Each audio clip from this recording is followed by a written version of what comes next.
Welcome to the Mind vs. Action journey, where every week I will share experiences, thoughts, and ideas on how you can go from thoughts in your mind to actually taking actions. Life is not formed by just what is in our mind, but by actually taking action on what is in our mind. It is not enough to simply hope, think, and wish. We must take action. Life is truly lived in those micro moments that most take for granted in search of the macro moments that never come. Every day, we are blessed with another day of life, another shot at it. The saying says that we live once and to make the most of it, but I say that we die once and we get the opportunity to live hundreds of thousands of times. Today, on average, life expectancy is 83 years. That is 996 months, 30,295 days, 727,080 hours, over 43 million seconds. That is a lot of opportunities to live. You see, we don't just live once, we only die once. Life is really built of micro moments. By micro moments, I mean the moments that we take for granted because they have become an expectation or because we live them every day, that they simply become unconscious routines that we do without even taking notice. Think about it. From the moment we wake up, instead of being happy for the mere fact that we were fortunate to live one more day, as many don't, they die in their sleep. Some of us wake up mad because we had to get going to live this thing called life. When we should be jumping out of bed and saying, "Thank you for another day. Thank you for another shot at life. Thank you for another opportunity to start again." Try it. Next time you wake up, before you frown, before you hit the snooze option on your phone, say, "Thank you for another day. I will live it." Try it and see how quickly your mind shifts. For those that are fortunate to have their immediate family living in the same home, a husband, mother, father, kids, pets, etc., do you turn to them and say good morning and in your head or verbally say, "I'm so grateful that I get to live another day with you"? Or do you simply jump into routine and take them for granted and expect that you will have another morning with them? What if you don't? What if that was the last morning you got to share together? When when we walk into our kitchen to get breakfast and then lunch ready, we grab the food in our refrigerators without even noticing that it didn't just magically appear there. Instead, we get upset that we have to get the food ready in order to eat, or we get upset that we are having the same thing for a third day in a row, as if that were a bad thing. We then head out to work, school, or wherever else we go in the mornings, rushed, without even stopping to or slowing down to say, "I love you" to our loved ones. Why? Because we are rushed, and those extra 20 seconds would just ruin our schedules. But what if we looked at this time of the day and called it one of the most important times of the day, just like we say that breakfast is the most important meal of the day? Shouldn't we look at our mornings no differently? Shouldn't we look at our mornings as the foundation of how the rest of our day will be? Because they often are in so many ways that we cannot even comprehend. We head to work, get to work, and remain at work upset. Upset that we have a place we get to go and generate an income to make our lives possible.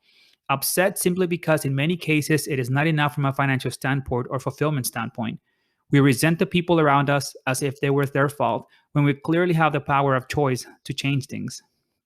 We leave work, get on the road, and then get upset that we have to deal with traffic and consider it a waste of our time, when we could be using this time to live more moments with others by phone, or take the time to simply decompress and listen to good music, a podcast, or whatever is your flavor, or simply taking the surroundings, the freeways, the trees, the buildings, the cars, the sky, simply taking life. We get home and we get there already upset. And pause here for a second. We left our home upset and we get back home upset. Instead of greeting our home, our family, our pets, if you have any, with a smile, hug, kiss, and either verbally or mentally saying, "So good to see you again," we take it in as an inconvenience that we have a home we get to come back to, a family we get to come back to. The fact that we made it back home safe, some didn't that day.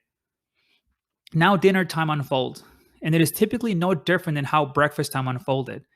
We then go to bed upset. Upset because we are so tired and have such a long, stressful day. We go to bed without analyzing that we have a bed, that we got to live another day, that we got to see or talk to our loved ones another day. Some don't. We go to sleep wishing for this day to be over, wishing for the next day already so that we live it the exact same way. We do this Monday through Friday. We rush our week so that we can get to our weekends, because on the weekends, it is when the macro moments happen.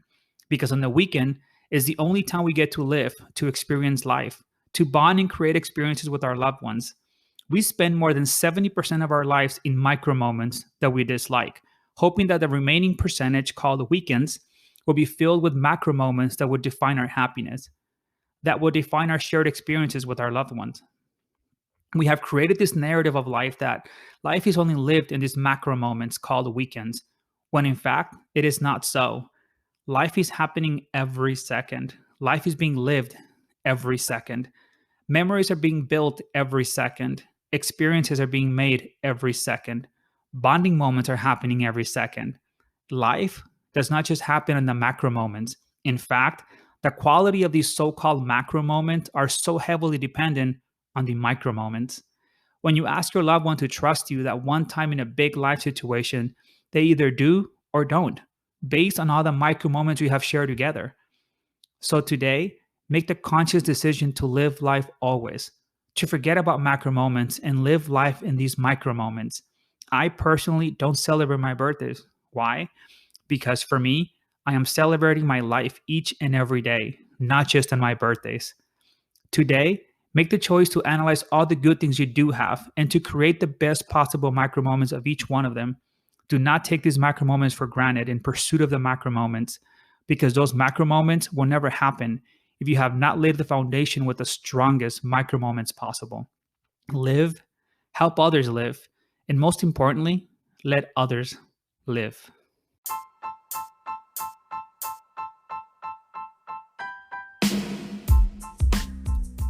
Please subscribe to my blog, podcast, or YouTube channel to get notifications when my weekly entry is posted. I promise I will never disappoint. Thank you, and until next time, I challenge you to own your thoughts, actions, process, results, and ultimately your life story.